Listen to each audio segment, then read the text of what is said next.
yang menjadi amanat Tuhan agar saya merawat, mendidik, dan membesarkan mereka. Di mana dalam keseharian tugas pokok saya adalah ibu rumah tangga yang mendedikasikan hidup untuk keluarga, suami, dan anak-anak. Saya secara pribadi dan keluarga saya tidak pernah melanggar hukum dan bersentuhan dengan masalah hukum sebelumnya. Oleh karena itu, hal yang saya jalani saat ini benar-benar membuat saya frustrasi, di mana segala tuduhan yang tidak benar dengan lancar mengalir kepada saya tanpa mendengarkan alasan sesungguhnya dari saya untuk membuktikan bahwa saya sebagai wanita yang lemah hanya menjadi korban yang dituduhkan dan difitnah atas perbuatan orang lain, yang mana orang tersebut saya percayakan untuk membela anak saya dalam permasalahan hukum. Dari tindakannya tersebut saya dilibatkan dan dituduh secara terbuka ikut bersalah, padahal saya tidak pernah menyuruh ataupun mengetahui apa yang dilakukan Lisa Rahmat. Saya sebagai seorang wanita dan seorang ibu rumah tangga, saya sama sekali tidak paham akan proses hukum dan proses peradilan itu seperti apa. Dan ketika putra pertama saya yang bernama Gregorius Ronald Tanur tersandung sebuah kasus hukum, dan pada saat itu saya dalam keadaan bingung dan dengan ketidaktahuan saya akan masalah hukum, akhirnya seorang teman anak saya tersebut menawarkan bantuan dari ibunya yang bernama Lisa Rahmat, di mana Lisa juga bukan orang yang baru saya kenal, karena Lisa merupakan kakak kelas saya sewaktu saya di bangku sekolah SMA.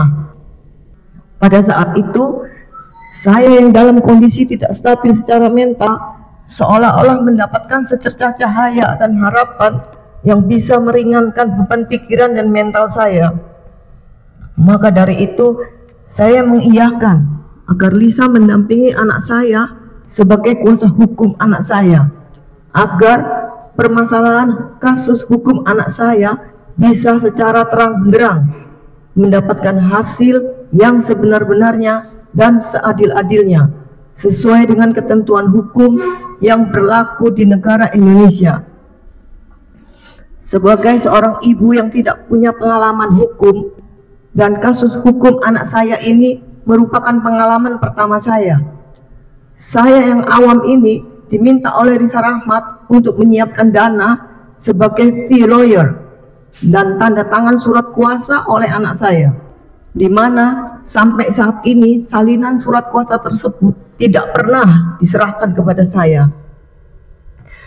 Untuk diketahui majelis hakim yang saya muliakan, JPU yang saya hormati, penasihat hukum yang saya kasihi, serta semua hadirin yang saya cintai, pada saat itu Lisa Rahmat meminta uang sebesar 1.500.000.000 rupiah sebagai fee lawyer, atau dengan bahasanya Lisa itu uang jasa pengacara, karena Lisa tidak sendirian tapi bersama beberapa orang kantornya atau tim yang juga merupakan pengacara untuk mendampingi Ronald dalam proses hukum yang menimpanya sampai selesai. Kemudian dalam kebingungan tersebut saya akhirnya menyatakan kalau uang 1,5 miliar itu besar bagi saya dan keluarga, sehingga timbullah kesepakatan lisan antara saya dan Lisa Rahmat bahwa 1,5 miliar tersebut akan saya cicil secara bertahap, di mana saya sebagai ibu rumah tangga tidak berpenghasilan tetap. Maka kami sepakati mengangsur fee lawyer atau jasa pengacara kepada Lisa melalui pembayaran tunai dan transfer lewat rekening sebagaimana tercantum dalam bukti dan BAP saya. Kembali saya tegaskan di hadapan persidangan yang mulia bahwa selain dari uang 1,5 miliar yang saya angsur kepada Lisa Rahmat, saya tidak pernah melakukan pembayaran apapun lagi, dan tidak pernah juga bersepakat dengan Lisa untuk Lisa menalangi apapun, apalagi terhadap upaya penyuapan hakim. Yang saya tahu, Lisa cuma mendampingi dan membela kebenaran anak saya secara hukum dengan aturan yang berlaku di negara Indonesia. Semua transaksi pembayaran fee lawyer atau jasa pengacara tersebut dapat saya buktikan dari rekening koran yang tercantum dalam buku tabungan saya yang telah diambil dan disita oleh penyidik sebagai barang bukti.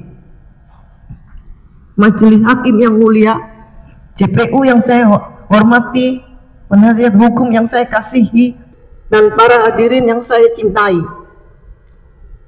Saya sebagai seorang wanita yang dimana Tuhan percayakan saya menjadi ibu dari 3 putra saya, sebagai seorang Katolik sejati yang memuliakan Tuhan Allah, Tuhan Yesus Kristus dan Bunda Maria, saya berani bersumpah demi nama Tuhan dan demi anak-anak saya bahwa saya tidak pernah sekalipun meminta, menyuruh, bahkan berinisiatif merayu Lisa untuk menyuap hakim dalam permasalahan kasus hukum anak saya. Di usia yang tidak muda lagi, saat Tuhan memberi saya kesempatan bonus usia, saya sadar benar saya harus lebih dekat dengan Tuhan dan menjauhi dosa duniawi. Untuk itu saya benar-benar kecewa dan menyesal pada Lisa yang telah melakukan perbuatan yang tidak sesuai, sehingga saya yang tidak tahu apa-apa turut diseret Lisa dalam perbuatannya untuk mencari popularitas semata. Menurut pandangan saya, ini adalah cara Lisa Rahmat agar bisa membuktikan diri dia bisa menang di pengadilan, padahal dengan menghalalkan segala cara tanpa memikirkan resiko yang lebih besar dari perbuatannya. Untuk itu, dalam persidangan ini yang mulia, walaupun saya duduk sebagai terdakwa atas apa yang tidak saya lakukan, tapi saya percaya bahwa masih ada seberkas cahaya dan setitik harapan terhadap kebenaran. Saya percaya bahwa semua yang ada di sini memiliki hati dan nurani untuk bisa menilai selama berjalannya persidangan ini dengan kacamata hukum yang betul-betul adil. Saya percaya majelis hakim yang mulia, jaksa penuntut umum, dan tim pengacara dalam perkara ini merupakan para profesional dalam bidang hukum serta memiliki pemahaman yang luas dan pengalaman yang banyak terkait permasalahan hukum. Saya berharap di balik profesionalisme tersebut tidak melupakan asas kebenaran untuk mengatakan kebenaran adalah kebenaran dan kebenaran tetaplah sebuah kebenaran. Saya sebagai insan lemah, sebagai seorang ibu dan istri yang tidak paham dengan semua dinamika ataupun perguncingan khalayak umum, sangat terpukul sekali dengan pemberitaan publik yang tidak berimbang dan tidak punya dasar, namun secara terbuka menyudutkan saya sebagai orang yang jahat, yang dimana tuduhan itu hadir akibat kesaksian dan pernyataan yang tidak bertanggung jawab secara sembarangan, membuat keterangan-keterangan bohong di mana hal tersebut tidak pernah ada bukti dan tidak pernah ada saksi fakta, tidak pernah terjadi dan tidak pernah saya lakukan. Semuanya itu hanya dikaitkan oleh Lisa Rahmat selaku pengacara anak saya untuk menyeret saya jatuh ke dalam perkara ini.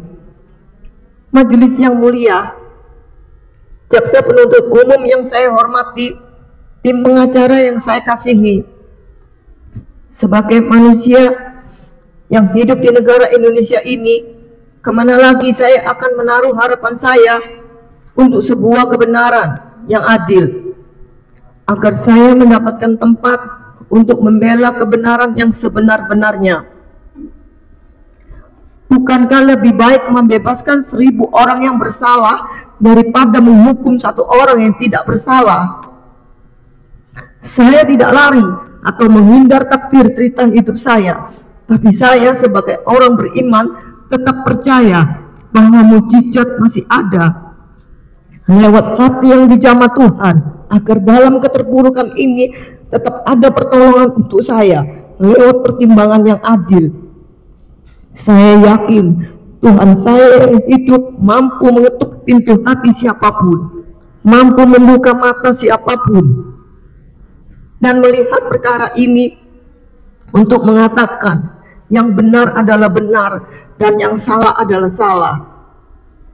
Mungkin saat ini saya duduk di persidangan dunia sebagai terdakwa atas dakwaan dunia yang tanpa bukti, mengantarkan saya, Pak, sampai pada persidangan dunia. Tapi ini bukan akhir dari hidup saya, dan ini juga bukan akhir dari cerita takdir saya. Saya percaya penghakiman Tuhan akan hadir untuk membuktikan kebenaran nyata. Siapapun yang hari ini menzolimin saya maafkan secara tulus. Siapapun yang membuat saya tersakiti dan yang mendorong saya serta menyengsarakan saya akan tetap saya ampuni, dan akan saya doakan agar ketidakadilan yang terjadi pada saya tidak menimpa mereka dan keluarga mereka juga. Sebagaimana Tuhan berfirman dalam Injil Matius 18 ayat 21-22. Tuhan, berapa kali aku harus mengampuni saudaraku jika dia berbuat dosa kepadaku? Sampai 7 kali? Jawab Yesus, bukan sampai 7 kali, melainkan 70 kali 7. Saya sudah menyerahkan semua dalam tangan Tuhan. Sebagai hambanya yang lemah, saya percaya pelukan kasih Tuhan dan bimbingan Roh Kudus menyertai saya. Lewat perantaraan Yesus Kristus, Tuhan dan Juru Selamat akan menyelamatkan saya dari segala hal yang jahat. Demikianlah pembelaan saya yang saya sampaikan sejujur-jujurnya dan yang seterang-terangnya, tanpa ada saya tutup-tutupi dari kebenarannya. Saya mohon majelis hakim yang mulia lewat persidangan ini membebaskan saya dari segala tuntutan kepada saya, bukan karena kemauan saya, tapi karena fakta persidangan. Saya juga mohon kepada majelis hakim yang mulia agar tidak tersandera oleh tuntutan yang diajukan kepada saya, melainkan lewat keadilan berdasarkan fakta persidangan yang sebenar-benarnya. Kepada majelis hakim yang mulia, sebagai perpanjangan tangan Tuhan pemegang tongkat keadilan, saya memohon putusan yang seadil-adilnya sesuai fakta faktual dan kenyataan dalam persidangan. Karena putusan bukan hanya dipertanggungjawabkan di dunia, tapi juga di akhirat nanti akan dipertanggungjawabkan di hadapan Tuhan. Majelis hakim yang mulia, memang tidak mudah mengatakan kebenaran yang sebenarnya. Memang sulit dan pahit, tapi bukan berarti tidak bisa. Saya yakin di saat majelis hakim yang mulia dihadapkan dengan persidangan ini, bukan semata-mata administratif pengadilan Jakarta Pusat, tapi Tuhan punya rencana dan cara agar majelis hakim yang mulia dalam menyidangkan perkara ini penuh rasa keadilan, ketegasan, serta keberanian demi penegakan hukum. Apa yang menjadi pertimbangan dan keputusan dari majelis hakim yang mulia dalam perkara ini, saya yakin dan percaya itulah yang terbaik untuk saya dan untuk kita semua. Di akhir kata, untuk mengakhiri nota pembelaan saya menyerahkan semuanya ke dalam tangan Tuhan dan majelis hakim yang mulia yang menyidangkan, mengadili dan memutuskan perkara ini seadil-adilnya sesuai dengan hati nurani. Saya juga mengucapkan limpah terima kasih dan permohonan maaf saya Apabila dalam persidangan ini ada kata-kata saya atau sikap saya yang secara emosional atau spontanitas yang kurang berkenan. Sebagai manusia biasa, saya tidak sempurna.